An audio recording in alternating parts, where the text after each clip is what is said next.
சொல்லுங்க. ஆடிய பொருளுக்கும் நாடும் புகழும் உண்டாம் நீடி அறக்கருகளை நீருவட்டொழிய வாகை சிலை நாமன் கூறுவோட்டே நன்மையும் செல்வம் நாளும் நல்குமே திம்மையும் பாவம் சிதைந்து தேயுமே ஜென்மமும் மரணம் இன்றி தீருமே இன்மையே ராமா என்று திரண்டினால். பெயர்களாகிய பக்த கோடிகள் அனைவருக்கும் இந்த ஆத்தூரில் ஸ்ரீ பிரசன்ன வெங்கடேச பெருமாள் ரொம்ப சாநித்தியமாகவும் ரொம்ப சக்தியாகவும் இருந்து கொண்டிருக்கார்.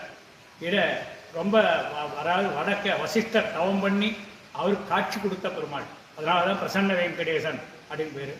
இங்கே பிரசன்ன வசிஷ்டருடைய சிலையும் இங்கே இருக்குது, வசிஷ்டருடைய சிலை இருக்குது. அவர் வடக்கு உட்காந்து வாமபாகம் அப்படின்னா வடக்குன்னு அர்த்தம், வடக்க உட்காந்து அவர் தவம் பண்ணுறார். தவம் பண்ணி அவருக்காக அந்த வசிஷ்ட நதி பக்கத்தில் காட்சி கொடுத்ததுனால பிரசன்ன வெங்கடேசன் அப்படிங்கிற திருநாமம். இவர் சனிக்கிழமை இன்னைக்கு பார்த்தீங்கன்னா நிறைய ஏகப்பட்ட பேர்கள் நிறைய பிரார்த்தனைலாம் கல்யாண வெங்கடேச பெருமாளுக்காக பிரார்த்தனை செய்கிறார். கல்யாண வெங்கடேச பெருமாள் உள்ள இருக்கிறது கல்யாண வெங்கடேச பெருமாள். ஏன்னா நிறைய பேர்களுக்கு கல்யாணங்கள்லாம் நடத்தி கொடுக்கக்கூடியவர். ரொம்ப நாளாக கல்யாணங்கள்லாம் ஆகாதவங்கெல்லாம் வந்தால் இந்த வசிஷ்டர் காட்சி தவம் பண்ணி இவர் காட்சியை கொடுத்ததுனால நிறையா பேர்களுக்கு கல்யாணங்களை சீக்கிரமாக நடத்தி கொடுக்குறாரு. நடத்துறதுக்காக எல்லாமே சந்தோஷமாக சொல்லிட்டு இருக்காங்க. அவ்வளோ விசேஷமான இந்த பெருமாள் என்னடான்னா சனிக்கிழமை தோறும் ரொம்ப சிறப்பான வழிபாடுகள்லாம் நடந்துட்டு இருக்கு. அதே மாதிரி ஏகாதசி ரொம்ப சிறப்பு.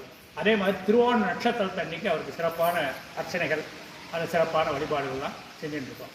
அதே மாதிரி ஒவ்வொரு புதன்கிழமையும் 1008 நாமாவளியில் பெருமாளுக்கு அர்ச்சனை, சகஸ்ரநாம அர்ச்சனை. சாயந்தரம் எல்லாருக்கும் எல்லா வரவங்களுக்கெல்லாம் அந்த சகஸ்ரநாம அர்ச்சனையை சங்கல்பம் பொதுவாக பண்ணி எல்லாரும் நல்லா இருக்கணும் அப்படின்னு ஒரு 5-6 வருஷமாக, ஒரு 10-12 வருஷமாக அந்த சகஸ்ரநாம அர்ச்சனையை செஞ்சுட்டு இருக்கோம்.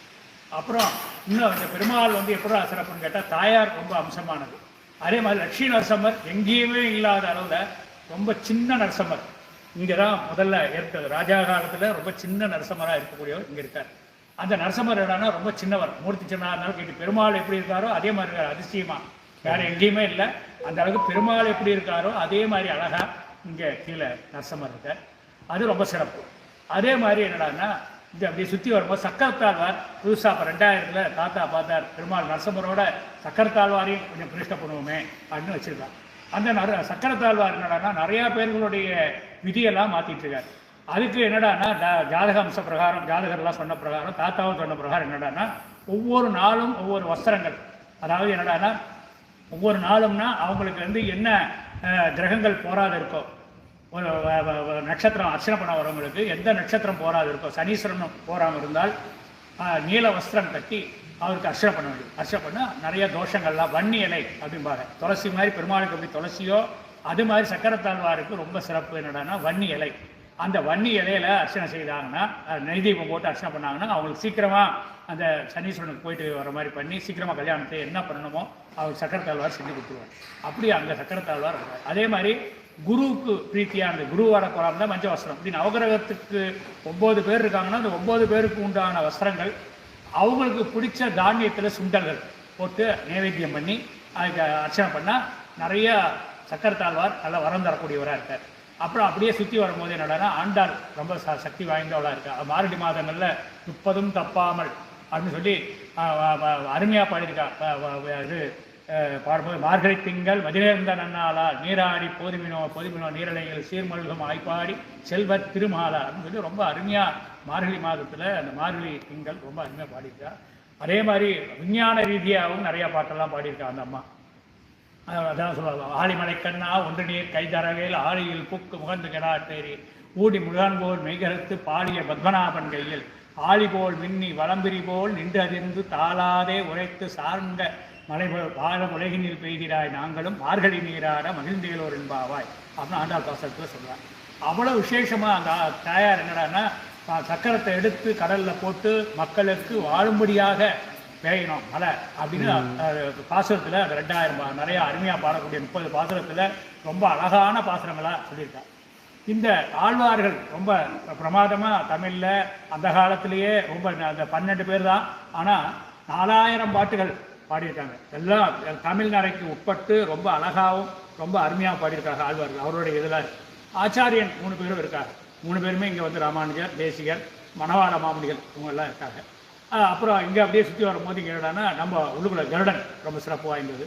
கருடன் வந்து 12 இடத்துல நாக ஆபரணங்கள்லாம் போட்டு புத்திர பாக்கியங்கள் நிறைய தோஷங்கள் எல்லாத்தையும் போகக்கூடியவரா நாகத்தையே ஆபரணமாக போட்டுட்ருக்கார். மற்றவங்களாம் மாலை போட்டுருப்பாங்க. இவர் வந்து என்னோட நாகத்தையே சர்ப்ப தோஷங்கள்லாம் போக்க முடியாது.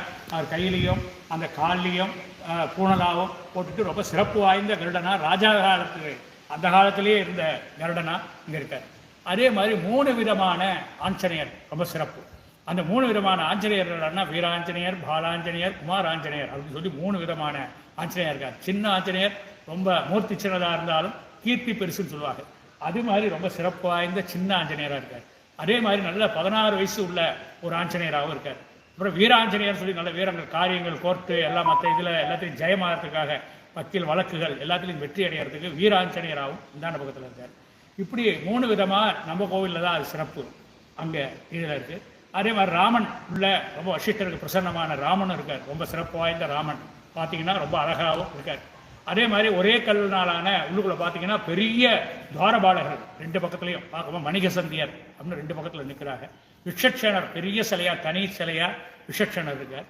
அப்புறம் உள்ளுக்குள்ளே பார்க்கும்போது பெருமாள் ரொம்ப சிறப்பு வாய்ந்தவராக இருக்கார். இப்படி இப்படியே சுற்றி வரும்போது ரொம்ப சிறப்பு வாய்ந்தது. அதே மாதிரி இங்கே இப்படியே சுற்றி வரும்போது இங்கே பின்னாடி ஒரு கல் அந்த இதில் ரொம்ப சிறப்பு வாய்ந்த இது கிடச்சிது. அதை பார்க்கும்போது ஆதிசேஷன் ரூபமாக 7 தலைகளுடைய நாகமாக இங்கே இருக்குது.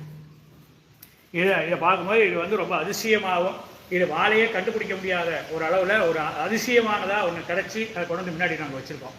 இதை சேவிச்சாலும் தர்ப்பதோஷங்கள் மற்ற இதுகள்லாம் நடுவு அதில் இடையில பாதங்கள் இது எப்படி மேலே நாங்கள் தகடு போட்டு பண்ணியிருக்கோமோ அதே மாதிரி உள்ள கல்லில் அவ்வளோ சிறப்பு இருக்குது. அதில் ஆஞ்சநேயர் வழிபடங்கள்லாம் ரொம்ப சிறப்பு இருக்குது. அதனால் எல்லோரும் வந்து மக்களை வந்து எல்லோரும் சேவிக்கணும் அப்படிங்கிறதுக்காக தான் இந்த பதிவை நாங்கள் பண்ணியிருக்கோம்.